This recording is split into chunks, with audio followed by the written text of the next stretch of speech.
2024 లేదా 25లో డిగ్రీ లేదా బీటెక్ చదివారా? సాఫ్ట్వేర్ జాబ్ కోసం ఎదురు చూస్తున్నారా? అయితే కోడ్ జ్ఞాన్ 100 డేస్ కోర్సులో చేరండి, జాబ్ సాధించండి. హలో ఎంఎన్ కశ్యప్ గారు. హలో నాగరాజ్ గారు. జీవితంలో అంటే మనం ఎదిగే కొద్దీ అంటే గ్రాడ్యువల్గా ఎదిగే కొద్దీ ఒక్కొక్కరు ఒక్కొక్క సిచ్యువేషన్ బట్టి చెప్తూ ఉంటారు వీడికి ఆటిట్యూడ్ ఎక్కువ అని, ఆటిట్యూడ్ ఎక్కువ అని చెప్పేసి అంటూ ఉంటారు. ఆ ఆటిట్యూడ్ని అంటే ఎలా డిఫైన్ చేసి చెప్పొచ్చు అంటారు? అంటే పర్సనాలిటీ వైజ్ చెప్తున్నారా అనేది అర్థం కాదు, కొంతమంది వాళ్ళ బిలీఫ్ సిస్టమ్ డిపెండ్ చేసి మాట్లాడుతున్నారో అర్థం కాదు, రకరకాలుగా అంటే ఓవరాల్గా చేసి మాట్లాడుతున్నారో దాని మీద కూడా అర్థం కాదు. ఎలా అండి ఈ ఆటిట్యూడ్ని ఎలా డిఫైన్ చేయొచ్చు అంటారు? వెరీ పవర్ఫుల్ వర్డ్ అండి యాటిట్యూడ్ అనేది. యూజువల్గా మీరన్నట్లు చాలామంది యాటిట్యూడ్ని బయట కనిపించే బిహేవియర్ మీదే డిఫైన్ చేసి చెప్తుంటారు యూజువల్గా. బట్ సైన్స్, న్యూరో సైన్స్ ప్రకారం యాటిట్యూడ్ అంటే మన బిహేవియర్ కాదు. ఓకే, మీకు ఒక ఎగ్జాంపుల్ చెప్తా అండి. యాటిట్యూడ్ అని నేను పొద్దున్న గూగుల్లో కొడితే ఇమేజెస్లో ఏమొచ్చినాయి తెలుసా? కేజీఎఫ్ సినిమాలో హీరో సిగరెట్ పట్టుకొని ఉంటుంది. అది కాదు యాటిట్యూడ్ అంటే. నిజంగా అండి అదే వచ్చింది. తర్వాత అల్లు అర్జున్ గారిది ఏదో ఫోటో వచ్చింది, ఆయన ఒక చుట్ట పట్టుకొని సన్ ఆఫ్ సూర్య ఏదో ఉంది కదా సినిమా. అంటే యాటిట్యూడ్ అంటే ఏదో పొగరుబోతుగా, అది కాదు యాటిట్యూడ్.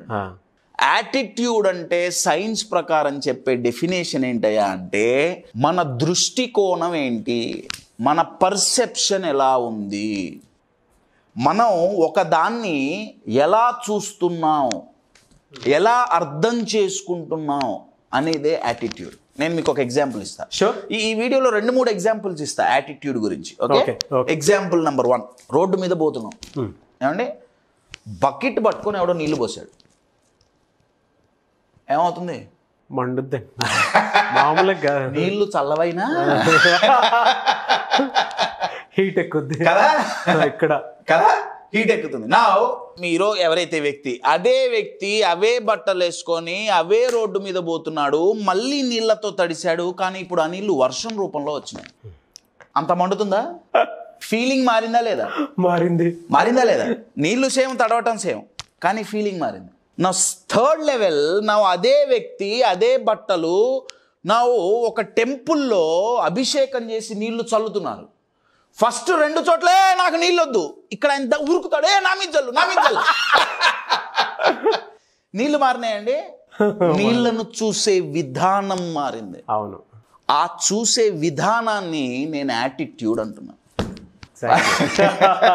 ఫస్ట్ క్లారిటీ, యాటిట్యూడ్ అంటే బిహేవియర్ కాదు, యాటిట్యూడ్ అంటే పోజు కొట్టడం కాదు, యాటిట్యూడ్ అంటే ఇంకేదో చేయటం కాదు. యాటిట్యూడ్ అంటే అర్థం ఏంటయ్యా అంటే how we perceive things. Yes. నా పర్సీవ్ అంటే చూడటం, దృష్టికోణం. నా పర్సీవ్ అనే పదాన్ని గమనిస్తే దాంట్లో సీవ్ అనే ఒక పదం దాగుంది. సీవ్ అంటే ఇంగ్లీష్లో జల్లెడ. మనం జల్లెళ్ళు పడతాం కదా, జల్లెడు పడితే ఆ రాళ్ళన్నీ పైకి వచ్చేస్తాయి, కిందకంతా అది వచ్చేస్తుంది. మన బిలీవ్స్, మనం ఒకదాన్ని చూస్తుంటే మన యాటిట్యూడ్ ఎలా డెవలప్ అవుతుందంటే ఆ బిలీవ్స్ జల్లెడ పడతాయి. ఇది మంచి, ఇది చెడు, ఇది పాజిటివ్, ఇది నెగటివ్, ఇది ఉపయోగపడుతుంది, ఇది ఉపయోగపడదు, ఇది కష్టం, ఇది సుఖం అని జల్లెడ పడుతుంది. Your getting it? యాటిట్యూడ్ ఎక్కడ యూజువల్గా జనాలు చెప్పేది ఏంటి? Positive attitude, negative attitude. ఈ పాజిటివ్ నెగటివ్ యాటిట్యూడ్ ఎలా డెవలప్ అయింది? జల్లెడ వల్ల డెవలప్ అయింది. How you focus. Absolutely. What are you focusing on? Most important అండి. Thanks for saying this. దేని మీద ఫోకస్ చేస్తున్నావు? మీకు ఒక ఎగ్జాంపుల్ ఇస్తా. నా స్క్రీన్ మీద ఒక ఫోటోగ్రాఫ్ ఉంది.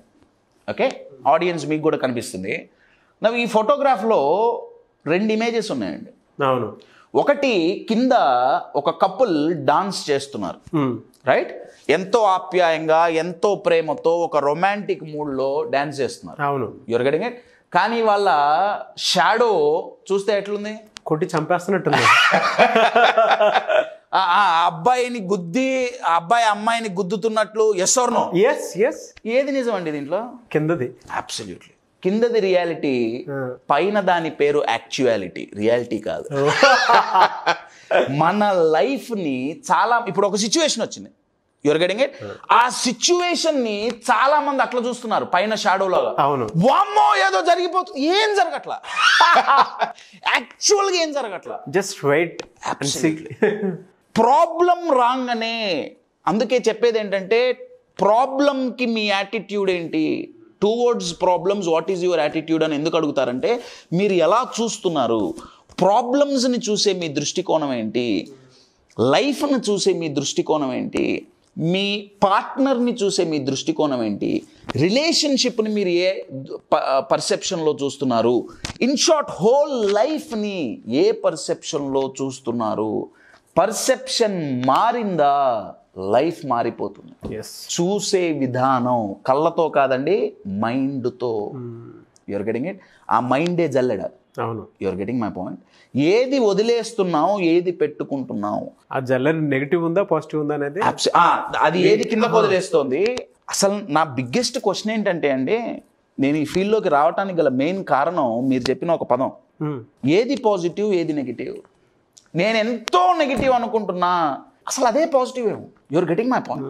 బికాజ్ కశ్యప్ ఎందుకు ప్రతి ఒక్కళ్ళు ఇదే చెప్తారు కదా, positive thinking, positive thinking, positive attitude. ఏంటి అసలు ఈ పాజిటివ్ యాటిట్యూడ్? పాజిటివ్ అంటే తెలుగులో చెప్పే మీనింగ్ ఏంటంటే అనుకూలంగా. అంటే నేను నా లైఫ్లో ఒక సిచ్యువేషన్ వచ్చింది, సో కాల్డ్ ప్రాబ్లం వచ్చింది, సో కాల్డ్ కష్టం వచ్చింది, నాకు పాజిటివ్ యాటిట్యూడ్ ఉంది అంటే అర్థం ఏంటయ్యా అంటే, అది ఎట్లున్నా సరే ఆ కష్టాన్ని నాకు ఉపయోగపడేటట్టు అనుకూలంగా మార్చుకోవటం. That is called positive attitude. I'll give you an example. నాకు సడన్గా గుర్తొచ్చింది, పేర్లు అయితే గుర్తు రావట్లేదండి. నేను చెప్పిన తర్వాత వాళ్ళ పేర్లు మీరు గూగుల్లో ఎత్తుక్కోవచ్చు. True story. ఒక టీనేజర్, కెమిస్ట్రీ బ్యాక్గ్రౌండ్ ఉన్న ఒక టీనేజర్, డబ్బులు లేవు, ఇంట్లో రోజులు గడవడం కష్టంగా ఉంది. వేరే కంట్రీలో, ఇది ఇండియాలో జరిగింది కాదు. వింటర్ సీజన్ యూజువల్లీ ఆ కంట్రీస్లో, ఇంగ్లీష్ కంట్రీస్లో వింటర్ అంటే చాలా టఫ్ సీజన్ అండి. అయితే తండ్రి లేడు. తల్లి అంది, అరే నువ్వు ఏదన్నా చేయి, నేనైతే ఇప్పుడు బయటికి పోయి పనులు చేసే పరిస్థితి లేదు, రైట్? నువ్వు నాకు తిండి పెట్టు అని నేను అడగట్లా. ఈ కొన్ని రోజులు, ఈ వింటర్ సీజన్ అయిపోయేంత వరకు నువ్వు ఏదో ఒక పని చేసి లంచ్ డిన్నర్కి సంపాదించుకో, నన్ను వచ్చి ఇంటికి వచ్చి మాత్రం అడగద్దు.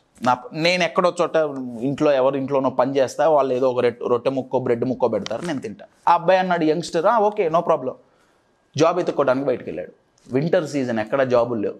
ఒక చోట మైనింగ్ జరుగుతుంది. వెళ్ళాడు. మైనింగ్ జరుగుతుంటే, సార్ నాకు ఒక ఉద్యోగం ఇవ్వండి, తినటానికి గతి లేదు, మీరు ఏ పని చెప్పినా చేస్తా. ఆ మైనింగ్ ఆయన ఏమన్నాడంటే, మైన్ క్లోజ్ అయింది, వింటర్ సీజన్ కదా, పని లేదు పో. కాదు సార్, లోపల వర్కర్లు ఉన్నారు కదా, వాళ్ళు ఏదో తీసి పారేస్తున్నారు, ఏదో చేస్తున్నారు కదా, వర్క్ నడుస్తుంది కదా. అది వర్క్ నడవటం కాదురా, ఈ మైన్లో ఈ సీజన్లో ఒక కెమికల్ ఆ కొండల్లో నుంచి బయటకు వస్తుంది, అది దేనికి పనికిరాదు, ఏదో సబ్స్టెన్స్ అది బయటకు వస్తుంది, అది వెసెల్స్లో ఫిల్ చేసి, డబ్బాలలో ఫిల్ చేసి బయట పారేస్తున్నారు. మైనింగ్ జరగట్లా. ఆయన అన్నాడు, అదే పని నేను చేస్తా, నేను డబ్బా నింపుతా, డబ్బులు వద్దు, లంచ్ డిన్నర్ పెట్టండి చాలు. ఆయన అనుకున్నాడు, బాగానే ఉందిగా, వర్క్ అవుతుంది, లంచ్ డిన్నర్ పెడితే చాలు, ఏది పెడితే అది తింటాడు, డబ్బులు ఇవ్వక్కర్లేగా, సరే వచ్చి జాయిన్ అవ్వు. నా వాళ్ళు ఎంత ఇది చేసుకున్నా ఆ కెమికల్ సబ్స్టెన్స్ తీసి చేతులకి గోర్లకి మొత్తం వెళ్ళిపోయిందండి. Your getting it. నువ్వు ఎంత రుద్దుకున్నా కొంచెం స్ట్రెయిన్స్ ఉంటాయి కదా, ఉంటాయి. ఇంటికి వచ్చి చలికాలం, వాళ్ళమ్మ చాలా పెద్ద ఆవిడ, బయటికి వెళ్ళే పరిస్థితి లేదు, వాళ్ళమ్మ కాళ్ళు పట్టడం, చేతులు పట్టడం, చలికి ఒళ్ళంతా పగిలిపోయింది. వాళ్ళమ్మకి, మనకు కూడా తెల్లగా అవుతుంది కదండి, టెంపరేచర్స్ ఎక్స్ట్రీమ్ అయిపోతే చిట్లిపోతాయి, బాగా పగిలిపోయింది చర్మం అంతా. ఏం చేయాలో తెలియదు. ఈ అబ్బాయి మసాజ్ చేస్తున్నాడు. మసాజ్ చేయంగా 5-6 రోజులకి చర్మం స్మూత్గా అయింది. ఆమంది, నీ చేతిలో ఏదో మ్యాజిక్ ఉంది. పిల్లగాడన్నా, నా చేతిలో మ్యాజిక్ ఏముంది, నేను ఓన్లీ మసాజ్ చేశా కదా. అబ్బాయి ఆలోచించాడే, ఆ మైండ్లో మేము తీసి బయటపడేస్తున్న సబ్స్టెన్స్లో ఏమన్నా ఉందా. ఆ అబ్బాయి రీసెర్చ్ చేయటం మొదలుపెట్టాడు. ఆ ప్రోడక్టే the most useful product in the history ever produced. I'm talking about the revolutionary product Vaseline. బా నాకు ఆయన గారి పేరు సడన్గా గుర్తు రావట్లేదు, నాకు అనుకోకుండా గుర్తొచ్చింది ఈ స్టోరీ. మీరు ఫోకస్ అనగానే వ్యాజిలిన్ సృష్టికర్త ఆయన, richest fastest billionaire in the world అండి. ఆయన ఫాస్ట్గా బిలియనీర్ అయినట్టు ఎవరవ్వాల ఆ రోజుల్లో. ఇప్పుడు వ్యాజిలైన్ ప్రతి చోట. వ్యాజిలైన్ అంటే ఏంటంటే ఆ బాడీ లోషన్ గురించి నేను మాట్లాడలా, వైట్ పెట్రోలియం జెల్లీ అంటాం కదా. అవునవును. ఆయన మిగతా వాళ్ళందరూ ఆ మైన్ ఓనర్స్ అది ఆపర్చునిటీగా చూడలే, ఏదో కెమికల్ పనికిరాదు దాన్ని ఆయన ఒకసారి చూసిన దృష్టికోణం వేరు. మీరు లైఫ్ని ఏ దృష్టికోణంలో చూస్తున్నారు? ఎక్స్పెషల్లీ కష్టం వచ్చినప్పుడు కష్టాన్ని కష్టంగా చూస్తున్నారా? మీరు నీరసపడిపోతారు. గోయిందా ఇందాక చూసిన ఫోటోలో లాగా జరుగుతుంది ఒకటి కానీ చూస్తుంది ఇంకొకటి. అవును. మన లైఫ్ని మనం ఏ దృష్టికోణంలో చూస్తున్నాం నంబర్ 1. నంబర్ 2, మనల్ని మనం ఏ దృష్టికోణంలో చూసుకుంటున్నాం? నేను మిమ్మల్ని ఎలా చూస్తున్నా? మిమ్మల్ని నేను అచీవర్గా చూస్తున్నానా, ఫెయిల్యూర్గా చూస్తున్నానా, పనికొచ్చే వాళ్ళలాగా చూస్తున్నానా, పనికిరాని వాళ్ళలాగా చూస్తున్నానా, కెపాసిటీ ఉందని చూస్తున్నానా, లేదని చూస్తున్నానా, అది తర్వాత అండి. నన్ను నేను ఎట్లా చూసుకుంటున్నా? అవును. నన్ను నేను నలుగురు ఎట్లా చూస్తున్నారనేది ఒక నిమిషం పక్కన పెడదాం. నన్ను నేను ఒక యూజ్లెస్ క్యాండిడేట్గా, ఒక వేస్ట్ క్యాండిడేట్గా, దేనికి పనికిరాని వాళ్ళలాగా నన్ను నేను చూసుకుంటున్నా, పర్సీవ్ చేస్తున్నా. నేను నా ఫుల్ పొటెన్షియల్స్లో గ్రో అవుతానా? Definitely not. ఎప్పుడైతే ఇది జరుగుతుందో మన ఇమోషన్స్, మన బిలీఫ్స్ కంట్రోల్ తప్పిపోతాయి. అవును. సెల్ఫ్ కంట్రోల్ నేర్చుకోవాలి. మీ టాపిక్ సెల్ఫ్ కంట్రోల్ నేర్చుకోవాలి అంటే మన యాటిట్యూడ్ మారాలి. మళ్ళీ చెప్తున్నా, అబ్సల్యూట్లీ పర్సెప్షన్. మీరు ఏ దృష్టికోణంలో చూస్తున్నారు? Focus is more important. దేని మీద ఫోకస్ చేస్తున్నారు? ఇందాక ఇమేజ్ మీరు కింద ఫోకస్ చేస్తున్నారా, షాడో ఫోకస్ చేస్తున్నారా? Your getting it? ఫోకస్ చేయాల్సింది రియాలిటీ మీద, యాక్చువాలిటీ మీద కాదు. Of course it's comes with practice అండి. అయితే దీంట్లో కొన్ని రకాలు ఉన్నాయండి. పాజిటివ్ యాటిట్యూడ్, నెగిటివ్ యాటిట్యూడ్, ఇంకా చాలా రకాలు ఉన్నాయి, రైట్? అవన్నీ ప్రాబబ్లీ మనం మల్టిపుల్ వీడియోస్గా పార్ట్ 1, పార్ట్ 2, పార్ట్ 3 చేద్దాం. షూర్. బట్ ఈ వీడియోలో వరకు మాత్రం యాటిట్యూడ్ అంటే ప్రాపర్ డెఫినేషన్ అర్థం అవ్వాలి అనేదే intention, right? Very good example అండి. అంటే స్క్రీన్ మీద కనిపిస్తున్నటువంటి పిక్చరే మనం ఆ ఇమేజ్ని బట్టి మనం డిసైడ్ చేసుకోవచ్చు. అబ్సల్యూట్లీ. హౌ వి ఫోకస్ అనేది, యాటిట్యూడ్ అదే డిసైడ్ చేస్తుంది. మనం ఎలా తీసుకుంటున్నాం అనే దాని మీద. రియాలిటీకి యాక్చువాలిటీకి తేడా ఉంటుంది.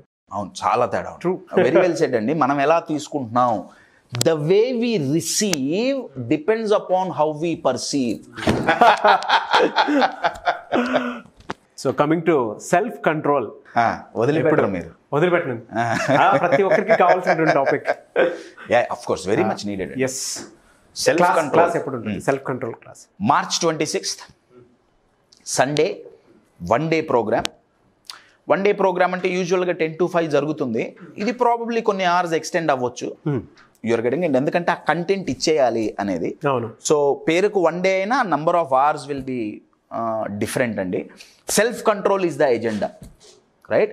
సెల్ఫ్ కంట్రోల్ అంటే ఏ రకంగా అంటే, నా లైఫ్ నన్ను కంట్రోల్ చేస్తుందా, నేను నా లైఫ్ని కంట్రోల్ చేస్తున్నాను, నంబర్ 1. నంబర్ 2, నా మైండ్ నన్ను కంట్రోల్ చేస్తుందా, నేను నా మైండ్ని కంట్రోల్ చేస్తున్నాను. You're getting it? నంబర్ 3, అవతల వాళ్ళు నన్ను కంట్రోల్ చేస్తున్నారా, నేను నా సొంత డిసిజన్స్ తీసుకోగలుగుతానా? వాళ్ళ షూస్లో మన కాలు వెళ్ళిపోతుందా, మనమే తిరిగి పెడుతున్నాం అనేది కూడా చాలా important. Absolutely. 4th main important thing, మనకు పనికి రాని థాట్స్ కానివ్వండి, థాట్స్ అంటే ఆలోచనలు కానివ్వండి, ఏవైనా కానివ్వండి, మనకు పనికి రానివి మనల్ని కంట్రోల్ చేస్తున్నాయా? ఒకవేళ చేస్తుంటే వాటిని ఎలా ఆపాలి? ఒక్క లైన్లో చెప్పాలంటే, living your life me terms and conditions ప్రకారంగా లైఫ్ డిజైన్ చేసుకోవటం self control. True. Self control కనుక నేర్చుకోగలిగామా, మై డియర్ థింగ్స్, 2 జరుగుతాయి. ఒకటి, సఫరింగ్ అనేది ఆగిపోతుంది, ఎండ్ అవుతుంది. స్టాప్ చేయటం కాదండి, స్టాప్ చేస్తే మళ్ళీ స్టార్ట్ అవుతుంది. Suffering total end. ఎలా సెల్ఫ్ కంట్రోల్ ఉన్నవాడు సఫరింగ్ నుంచి బయటపడగలుగుతాడు? సెల్ఫ్ కంట్రోల్ ఉందా, స్ట్రెస్ ఉండదు. సెల్ఫ్ కంట్రోల్ ఉందా, డిప్రెషన్ ఉండదు. క్లారిటీ ఉంటుంది. ఓయ్యా, క్లారిటీ ఉంటుంది, ష్యూరిటీ ఉంటుంది, ఆలోచనలలో ప్యూరిటీ ఉంటుంది. March 26 self control. మీ మైండ్ని గనక మీరు కంట్రోల్ చేసుకోలేకపోతే, మీ మైండ్ని ఆర్ బహువచనంలో చెప్తా, మన మైండ్ని మనం కంట్రోల్ చేసుకోలేకపోతే లైఫ్ మనల్ని ట్రోల్ చేస్తుంది. March 26 offline as well as online అండి, బోత్. వెరీ గుడ్ అండి. ఎవరు ఎక్కడి నుంచైనా కనెక్ట్ అవ్వచ్చు. సో మార్చ్ 26 సెల్ఫ్ కంట్రోల్ మీద సెషన్ ఉంటుంది, 1 డే ప్రోగ్రామ్. ఆసక్తి కలిగిన వారు ఎవరైనా సరే వీడియో చూసిన వెంటనే ఎన్రోల్ చేసుకోవచ్చు. ఆఫ్లైన్ అయితే హైదరాబాద్ ఉంటుంది, online you can attend from anywhere.